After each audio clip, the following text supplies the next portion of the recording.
ہیں. لیکن مجھے ایک بات جو خود بھی اچھی لگتی ہے اور آج ان سے سن کے بھی اچھی لگی کہ وہ اپنے آپ کو انجیل کا، بائبل مقدس کا طالب علم کہتے ہیں. ڈاکٹر انجیلی، ویلکم ٹو دا شو. آپ کو ہم ویلکم کرتے ہیں اور آپ کی اس ساری خدمت کے لیے بھی ہم خدا کا شکر ادا کرتے ہیں. آپ اس فیلاڈلفیا کے چرچ کے لیے، کلیسیا کے لیے، جو اس دور میں پہلی صدی کی یہ کلیسیا ہے، یہ وہ دور تھوڑا سا آپ ایکسپلین کریں کیا تھا، اس دور کی مشکلات کیا تھی، اور اس دور میں یہ چرچ جس کو کہ فتح مند کلیسیا کہا گیا ہے، فتح مند چرچ کہا گیا، اوور کمر، یہ کیسے ممکن تھا؟ آپ اس کے اوپر بات کیجیے. جی، جن ہمارے سامعین اور ناظرین نے اس پروگرام کے پہلے حصے نہیں دیکھے، یہ ہمارا چھٹا پروگرام ہے. اس سلسلے میں ان کو تھوڑا سا سم اپ کرنا چاہتا ہوں کہ مکاشفہ کی کتاب جو خداوند یسوع مسیح کا مکاشفہ ہے، دوسرے اور تیسرے باب میں یہاں پر 7 کلیسیاؤں کا ذکر ہے: افسس، سمرنا، پرگمن، تھواتیرا، سردیس، فلدلفیا اور لودیکیا کی کلیسیا. آج ہم فلدلفیا کی کلیسیا پہ بات کر رہے ہیں. تو پہلی بات یہ ہے کہ یہ کلیسیائیں مقامی کلیسیائیں تھیں، یہ تمام جگہیں تھیں. جیسے آج کوئی کہہ دے لندن کی کلیسیا، لاہور کی کلیسیا، کراچی کی کلیسیا. تو پہلی بات جو میں یہ واضح کرنا چاہتا ہوں وہ یہ ہے کہ یہ کوئی فرضی جگہ نہیں ہے، یہ مقامات تھے، اور یہ مقامات آج بھی موجود ہیں. بے شک وہ شہر آج موجود نہیں ہے، لیکن آثار قدیمہ کے جو علم رکھنے والے لوگ ہیں انہوں نے وہ ساری چیزیں نکالی اور تصدیق کی گئی ہے کہ یہ شہر تھے. لہٰذا فلدلفیا کا شہر جو ہے یہ ایک تجارت کا مرکز تھا. جیسے آپ نے بتایا کہ یہ بڑی خوبصورت بات ہے کہ اس شہر کا نام جو ہے، اس کا مطلب ہے برادرانہ محبت. ایک بھائی نے، ایک بادشاہ نے اپنے بھائی کے لیے جو اس سے پہلے ہوا اور مر گیا، اس کے نام پر یہ شہر بنا دیا. وہاں پر خداوند یسوع مسیح کے پیروکار جو تھے ایک کلیسیا کے طور پر موجود تھے، اور یہ خط خداوند یسوع مسیح کی طرف سے لکھوایا گیا یوحنا کو کہ تو اس کلیسیا کو یہ خط لکھ کے بھیج، اور فلدلفیا کی کلیسیا کے فرشتے کو یہ لکھ. تو یہ بات پہلے ہے کہ یہ وہ کلیسیا ہے جو اس وقت مقامی طور پر موجود تھی. اس کلیسیا میں ابھی ہم جو مطالعہ کریں گے اس سے یہ ظاہر ہوتا ہے کہ یہ کلیسیا ان لوگوں پر مشتمل تھی، ان لوگوں پر مبنی تھی جو مشنری تھے، جن میں خداوند کا کلام دوسروں تک پہنچانے کا جذبہ تھا، فتح مند قسم کے لوگ تھے. لہٰذا ہم دیکھیں گے 7ویں سے لے کر تو 13ویں آیت تک یہ جو 8-10 آیتیں بنتی ہیں، اس میں ہم دیکھتے ہیں کہ خداوند یسوع مسیح کا اس کلیسیا کے لیے ایک خاص پیغام تھا جو آج کی کلیسیا کے لیے بھی ریلیونٹ ہے. اور یہ خاص طور پہ آپ اس کو جب دیکھیں تو اس کے لیے یہ ایک زبردست کلیسیا کا نقشہ پیش کرتی ہے. یہ فتح مند کلیسیا، زبردست کلیسیا. اور یہاں پہ ہم دیکھتے ہیں کہ یہ کلیسیا بلکہ آج کی کلیسیاؤں کے لیے تقویت کا باعث ہے، سورس آف اسٹرینتھ ہے. کہ اس دور میں حالانکہ یہاں پہ کچھ زیادہ پرسیکیوشن کا اتنا ذکر یا دوسری چیزیں نہیں ہے، لیکن پرسیکیوشن وہاں پہ تھی، کیونکہ اس وقت کے رومی حاکم جو تھے سب سے بڑی پرسیکیوشن انہیں سے ہوتی تھی. اور وہ جو ہے اس کو جو اپنے وہ بت نصب کرتے تھے، اور اس بادشاہ ایٹلس نے بھی اپنے بھائی کا وہاں پہ مجسمہ نصب کرایا، اور پھر اس کی پوجا، اور پھر پورے شاہی خاندان کی آفیشلز کی پوجا جو تھی وہ کرنا لازم قرار دیا جاتا تھا. اب ایک بات جو خاص تھی وہ یہ تھی کہ اس دور میں جب مسیحت نے جنم لیا تو پہلے تو یہ یہودیوں میں سے ہی بہت سے لوگ جو ایمان لائے، تو یہ یہودیوں میں سے ہی ایک فرقہ جانے لگا. لیکن جب غیر قوم میں جو جینٹائلز ان کو کہا گیا ہے وہ اس میں شامل ہونے لگی، غیر قومیں بھی ماننے لگی، ان میں بھی خدا کا کام ہونے لگا، وہ بھی مسیح کو پہچاننے لگے، بڑے بڑے معجزات وہ دیکھنے لگے، تو انہوں نے بھی مسیحیت کو قبول کرنا شروع کیا. اور پھر اس وقت جو یہودی سینیگوگ سے انہوں نے کرسچنز کو نکالنا شروع کر دیا، تو وہ جب وہاں سے نکالے جاتے تھے تو وہ پروٹیکشن جو یہودیوں کو تھا رومی حکومت کی طرف سے، کیونکہ رومی حکومتوں نے آ کے ان جگہوں پہ قبضہ کیا ہوا تھا، تو وہ ایک یہودیوں کو انہوں نے پروٹیکشن دیا ہوا تھا کہ آپ جو ہے حاکم کی پوجا یا مجسمے کی بت کی پوجا نہ کریں، آپ اپنا جاری رکھیں سلسلہ، لیکن دوسری سب قوموں کو یہ لازم تھا کہ وہ حاکم کی بت کی پوجا کرے، پرستش کرے۔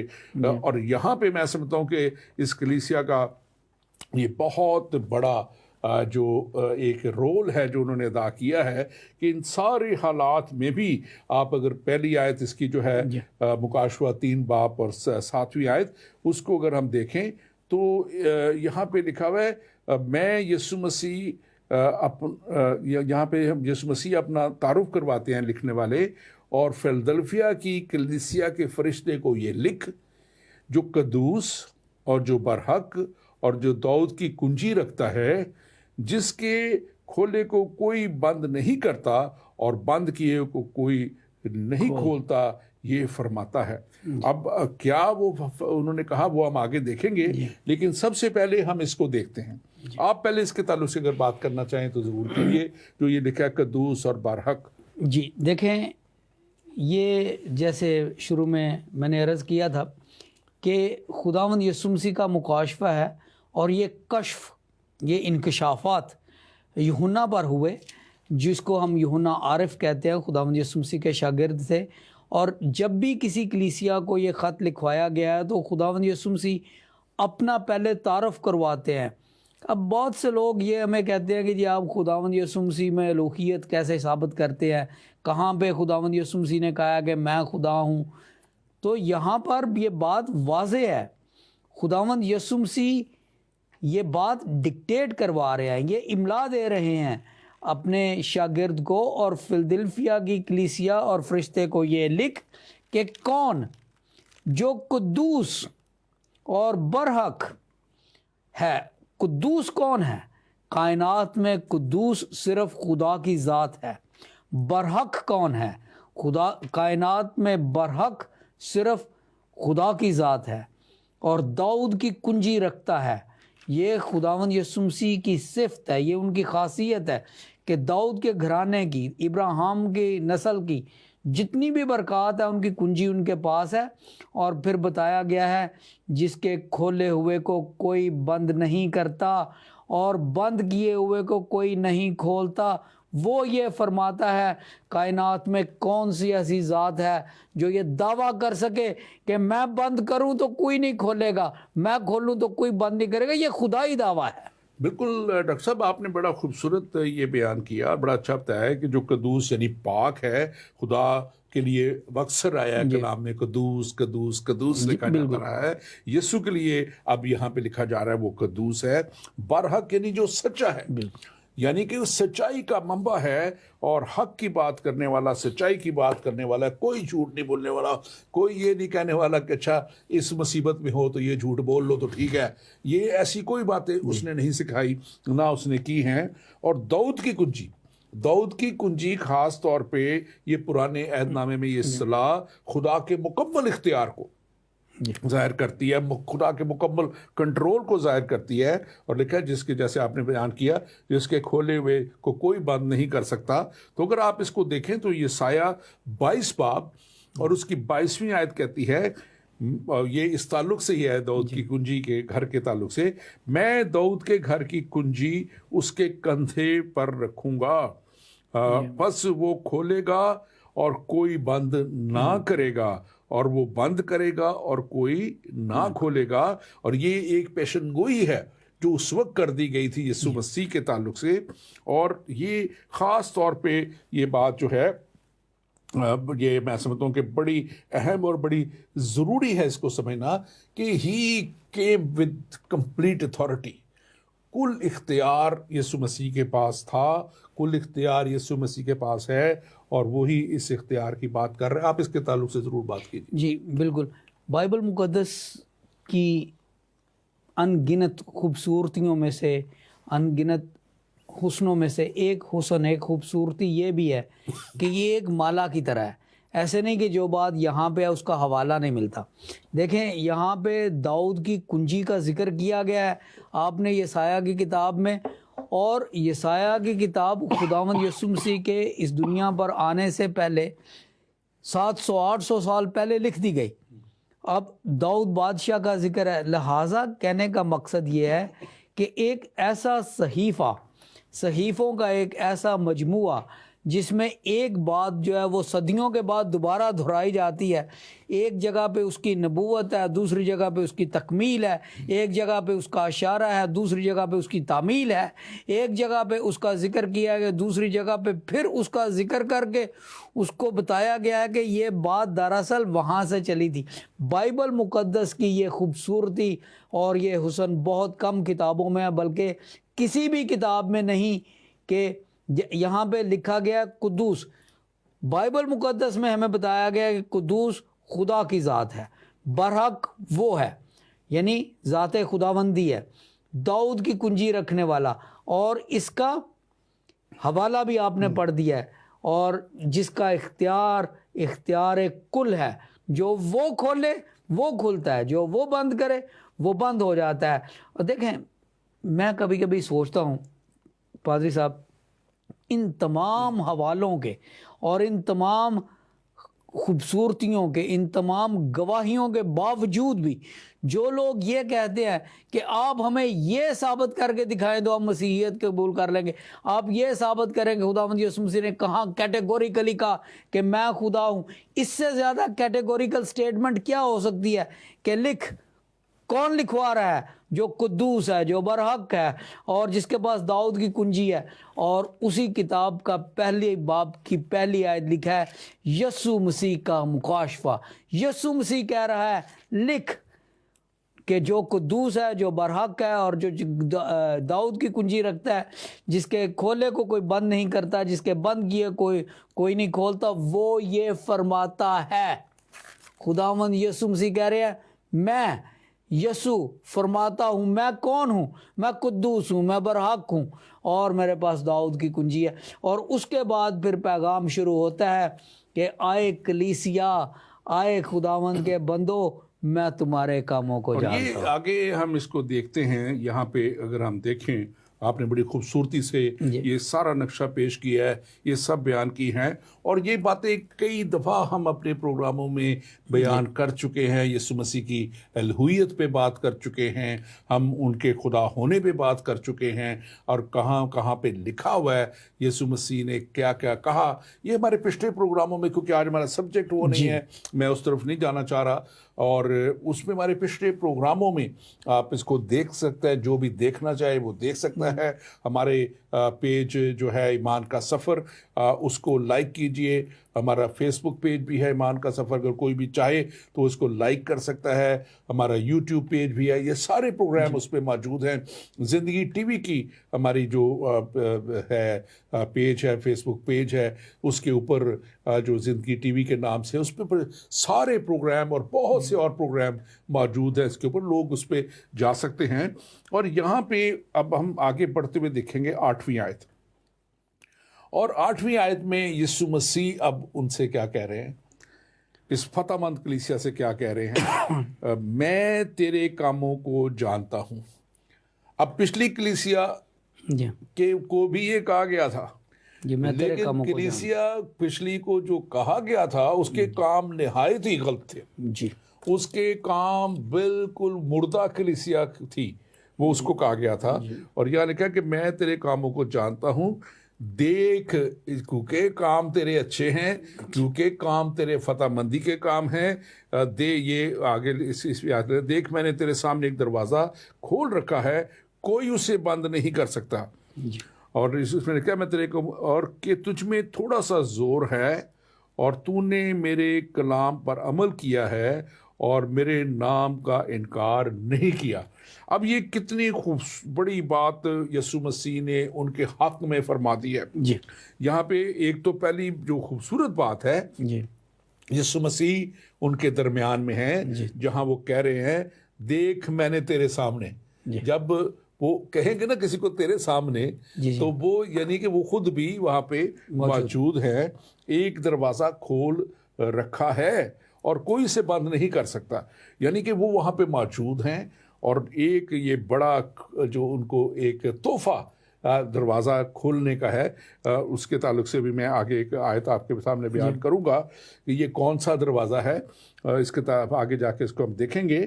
کھول رکھا ہے جسے کوئی بند نہیں کر سکتا. اور پھر وہ اس کو کہہ رہے ہیں کہ تجھ میں تھوڑا سا زور ہے, یعنی کہ تجھ میں برداشت کرنے کا, لوگوں کے خلاف جو ہے ظلم کے خلاف, زیادتی کے ساتھ خلاف کھڑے ہونے کا تجھ میں زور ہے, اور تو نے میرے کلام پر عمل کیا ہے. اب دیکھیں یہ اتنا بڑا کریڈٹ ہے, کتنا بڑا کریڈٹ کہ تو نے, کون ہے جو واقعی کہہ سکتا ہے کہ میں نے خدا کے کام پر عمل کرتا ہوں. لیکن خدا یہاں خود کہہ رہا ہے, یسوع مسیح خود کہہ رہے ہیں کہ تو نے میرے کلام پر عمل کیا ہے جی, اور میرے نام کا انکار نہیں کیا.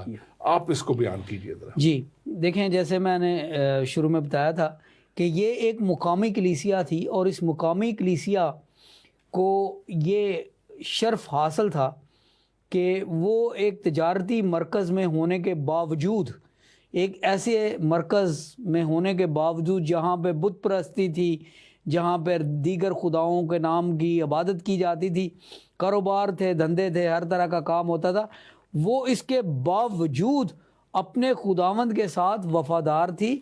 اور لکھا ہے کہ میں تیرے کاموں کو جانتا ہوں, اور کاموں کو کیا جانتا ہوں, میں نے تیری دروازہ بھی کھولا ہے اور تو نے میرے نام سے انکار نہیں کیا. جو بائبل مقدس کے تاریخ دان ہیں, ہسٹورینز آف بائبل, ان کا کہنا ہے کہ دراصل یہ کلیسیائیں تاریخ کے ادوار کو بھی ظاہر کرتی ہیں.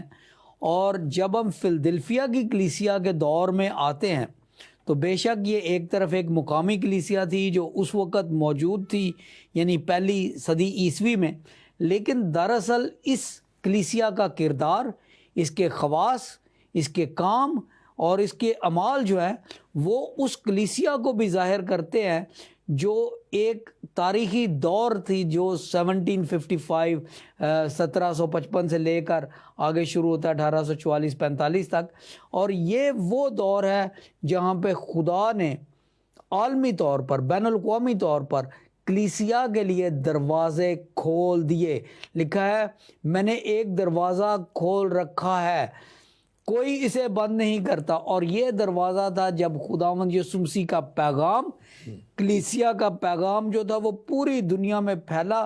اور کس طرح سے پھیلا کہ کلیسیا نے اس کے کلام پر عمل کیا اور اس کے نام کا انکار نہیں کیا, بلکہ افریقہ میں, انڈیا میں, چائنا میں, جہاں پہ بھی کلیسیا گئی پھیلاتے گئے. اور یہ تاریخی دور کی بات ہے.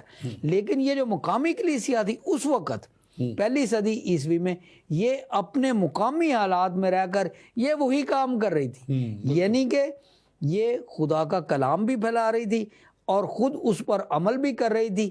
یہی وجہ ہے کہ خدا کہتا ہے کہ میں تیرے کاموں کو جانتا ہوں اور تیرے لیے میں نے دروازہ کھولا ہے. اور اس سے پہلے کہ بتایا کہ میں نے دروازہ کھولا ہے, کہہ دیا ہے کہ جو دروازہ میں کھولتا ہوں وہ پھر بند کوئی نہیں کر سکتا. آمین آمین. اور یقیناً دیکھیں جو آپ نے بات کی ہے, یہ دروازہ, یہ ذکر ہے اس دروازے کا جس کے لیے لوگ بڑا کہتے ہیں کہ ان کو وہ مشتاق ہیں کہ وہ بھی اس میں داخل ہو سکیں. اور وہ دروازہ خدا کے شہر کا دروازہ ہے, اس کو کلام بیان کرتا ہے. نہیں, یروشلم کا دروازہ بھی اس کو کلام کہتا ہے, اور لوگ اس کو فردوس کا دروازہ بھی کہہ سکتے ہیں, جنت کا دروازہ بھی کہہ سکتے ہیں. اور یہاں پہ اگر آپ مکاشفہ اس میں دیکھیں, اس میں 4 باب اور پہلی آیت تو وہاں لکھا ہے کہ آسمان پر ایک دروازہ کھلا ہوا ہے. اب یہ اس کے بعد کا واقعہ اگلا باب ہے, اور وہاں پہ اس کا ذکر آ رہا ہے کہ آسمان پر ایک دروازہ کھلا ہوا ہے جس کو میں نے پیشتر نرسنگے کی آواز سے اپنے ساتھ باتیں کرتے سنا تھا, وہی فرماتا ہے یہاں اوپر آ جا, میں تجھے وہ باتیں دکھاؤں گا جن کا ان باتوں کے بعد ہونا ضرور ہے. اب یہ کہاں پہ ہے؟